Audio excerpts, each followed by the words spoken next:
Hey everyone, this is alexusadays. So today I wanted to talk about job description and the requirements that are right now on the market. I see a trend when the job description actually doesn't reflect what the job requires, most likely, or it's just looking for candidates with a set of skills that doesn't fit the position itself.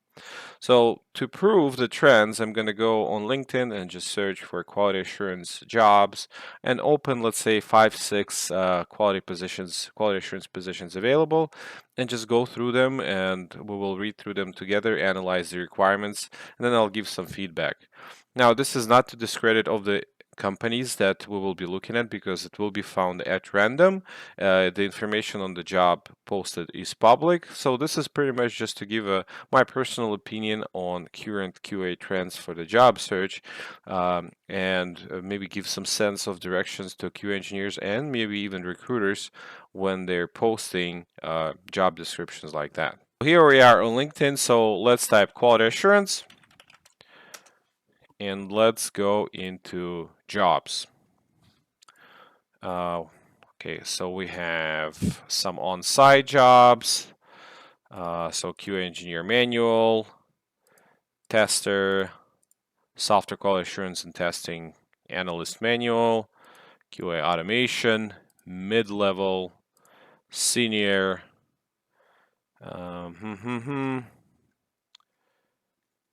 senior mobile QA engineer, quality assurance engineer, test automation architect. Interesting. Okay. Quality management. All right, so we have some jobs to look at, so let's do that, go through them, read about them a little bit. So the first one is QA engineer manual QA, mid-senior level, possibly fully remote. We're looking for QA engineer, manual QA engineer. So there's a highlight on manual QA engineer. To join our QA engineering team, responsible for design, implementation, and execution on functional test solution or seeker products. You're valuable and valued. Okay, that's great. Duties and responsibilities. Maintain test cases, perform functional testing, data online applications. The candidate will write test scripts. So, okay, so this is already a little bit concerning. So are we talking about testing scenarios or actual scripts? Validate design and test scenarios to validate design implementation for new and existing products. 4+ years of experience. Bachelor's degree in computer science or equivalent knowledge. Complex test plan, problem solving, attention to details, life cycle, waterfall, agile, automation tools, assurance process and automation. So here's the thing. Why would you need strong understanding of automation tools from a manual QA engineer? Why would you talk about test scripts in your job description? Analytical testing skills, requirements, quality assurance methodologies, attention to details. So there's some repetition here. Self-starter. So there's a lot of like trendy sentences and words, but the highlight here also experience in automated API testing, experience with testing mobile applications.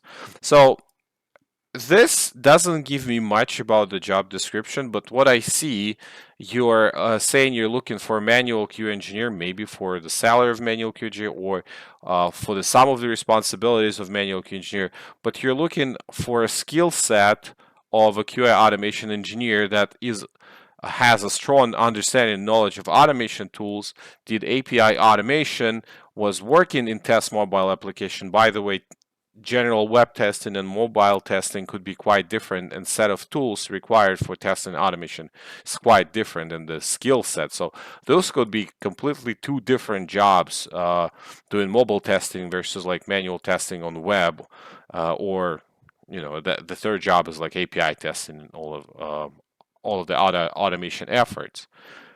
And the rest of it is filled with like trendy words of comprehensive knowledge of like waterfall and agile or whatever, strong understanding. But why both? What are you doing? Are you doing waterfall? Are you doing agile?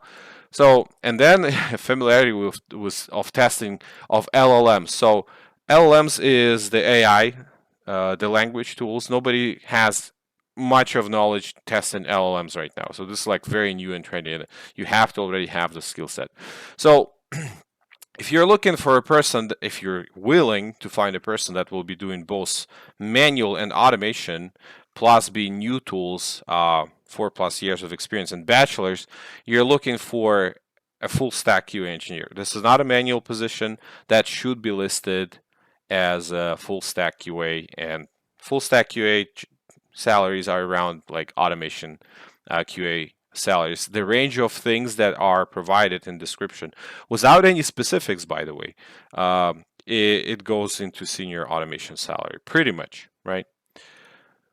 Okay, next is tester here. About the job, now it's as DAD or big data tester, SQL, AWS, Spark 3, DynamoDB, GitLab CI/CD. So this is like a DevOps packed in the tester's position. Again, like this is Java. This is so off base with the title. What are you looking for? Like, are you looking for DevOps or are you looking for senior automation? This is just, and I don't know if, I mean, this generally feels like a trend, right? You just jam as many QA words relative as possible in the job description, like catch as many candidates and filter through them. Is that like the thing? Okay, software quality assurance and testing analyst manual. Okay, manual. Understanding of CDLC, quality tools, test RLG, okay, remedy. Again, software programming experience is a plus. Okay, it's a plus, but you're specifically talking about manual job. Writing cases, scripts, system requirements, previous experience, project plans, including risk assessment.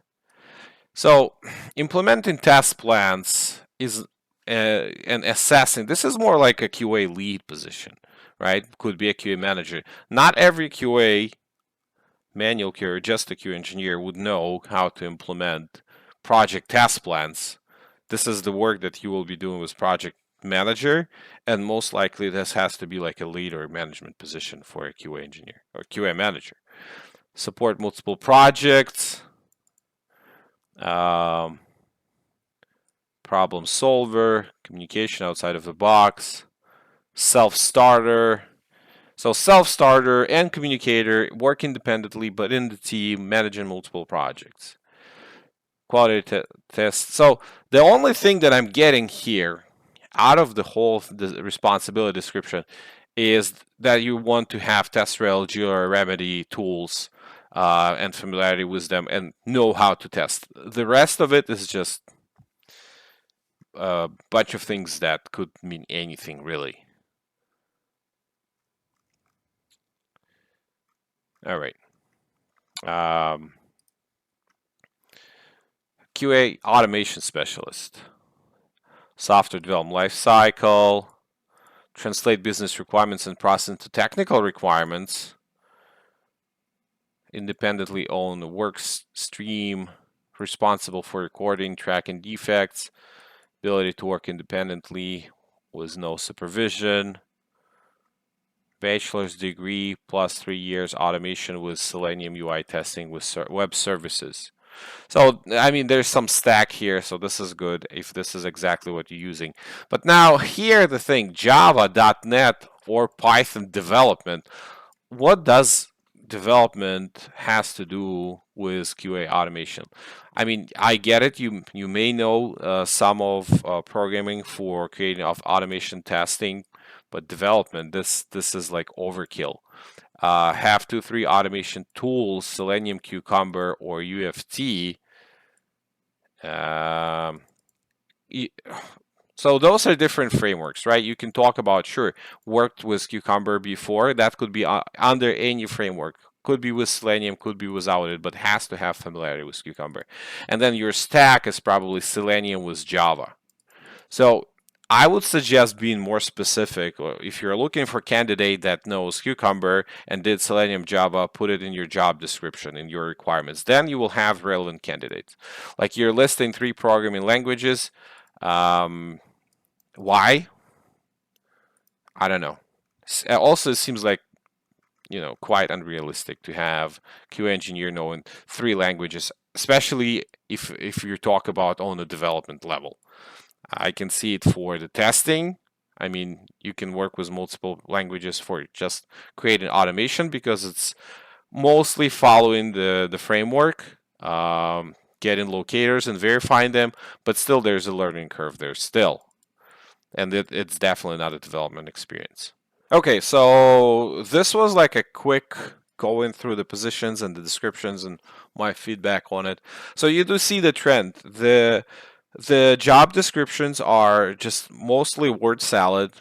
Hopefully you might get some relevant tools and skills to the job in there. And a lot of them are talking about positions like 2 levels lower from the actual description and the job responsibilities, right? So,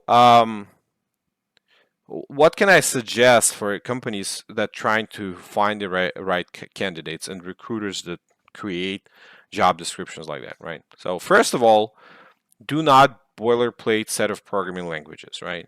And tools just because you Googled what QA can do and put in like 5 different languages there just because you think that they all know those languages and that's going to help you find more candidates. No, you want to have an actual conversation with hiring team manager and check what stack do they have, what kind of technologies they're looking for specifically for now to fill the position. If they're looking Java with Selenium, put it on. If they're looking Java, Python, Selenium, or I don't know, Cypress with JavaScript or TypeScript, put it on there.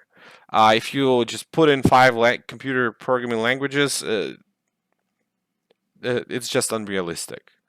Especially if you're talking about, okay, they have to have 5+ years experience in multiple programming languages and development level is very unrealistic. Very unrealistic.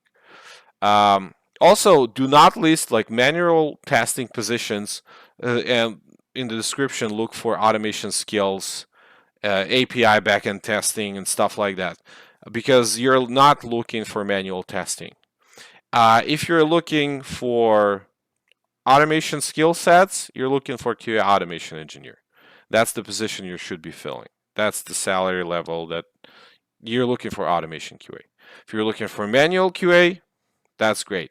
If you're looking for someone that has both manual and automation, that is not a manual QA. If you're looking for someone that has both manual and automation, most likely you're looking for a full stack QA engineer that will be doing UI, front end, and the back end testing, and that means you're looking at automation salaries regarding you can tell an automation QA engineer to do manual testing, but most teams that do that, they do that because of the lack of the resources. But when you have an automation QA engineer doing manual, you're losing a lot of capacity for automation. You pretty much, by filling gaps, you're kind of losing value and possibly money. So it's better to have a manual QA engineer and it's better to have an automation QA engineer. Or if you're going for a full stack QA engineer, you have to understand, okay, so this is the person that will be doing both, and there's a limitation on how many work hours that person can fit working on documentation, creating test cases, manually verifying them, then automating them. Your capacity goes down by ton because you're doing so many things on your own, right? It's not a one-man job to do everything. So he can do a little bit of everything, but he can't do everything of everything. Uh, okay. Also, don't look for juniors with experience leading like projects and teams, or junior QAs with 4+ years. You're looking at mid-level at the least, right? So junior means they are fresh out of college, maybe a year plus, maybe two, but junior, that's what it is, junior. They worked in the company before, they know something. I mean, could be fresh from college, but they're junior QAs, right? Out of boot camp, that would be a junior QA position. Not 4 years plus knowing three programming languages, front end, back end, automation. That's not a junior QA. All right. So if you're a recruiter creating a description for a job position for QA engineer, just please talk to the hiring manager or whoever provided was the job. Get more details. Maybe not the HR. Talk to the actual uh, technical manager, QA manager in the team, or if it's a development director. Ask what kind of stack do they have for testing, if they have any. If they don't, okay, that's fine.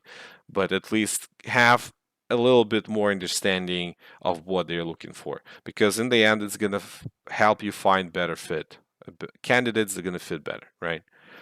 Um, for QA engineers that are looking at the descriptions like that, my advice to you, first of all, don't get discouraged by that. Just keep on learning, join QA community, start picking up some trending tools for testing.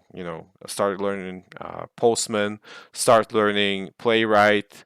You know, and try to get past the job descriptions and recruiters' phone calls. What you want to do, even if the job description seems like ridiculous, knowing 4 or 5 programming languages and 3 different automation tools and stuff like that, and talks about manual QA, try to get past that. And you always want to get to personal team interview. You want to speak with the QA team or development team where you're going to work. You want to speak with the manager. So the only real answer going to be when you talk with people that work at the company. If you have a ridiculous job description like that, you will get your answer, what is actually needed and what is required for the job, during the personal conversation when you talk with the team during the interview process. So just pretty much ignore all that overhead of a job description, boilerplate descriptions, and make sure you go to interview, have a conversation there. So that is how you're going to find out what they actually need and what kind of job you will be doing, what kind of testing, what kind of tools you will be using. Because most likely the job description does not reflect what you will be doing at all. Like there's really very little correlation there. Okay, especially if it's just like a boilerplate filled, productive self-starter team player, works on its own. No guidance needed, leading a project, kind of a thing. Just okay, I got it. Let me talk to the team and see what they actually want. So that's your approach towards that. Again, having nice professional conversations with the recruiters, saying that you do have experience in quality assurance and that you want to go to an actual interview, and then you'll see it from there, right? This was Alex USA Days. Thanks for watching, and bye bye.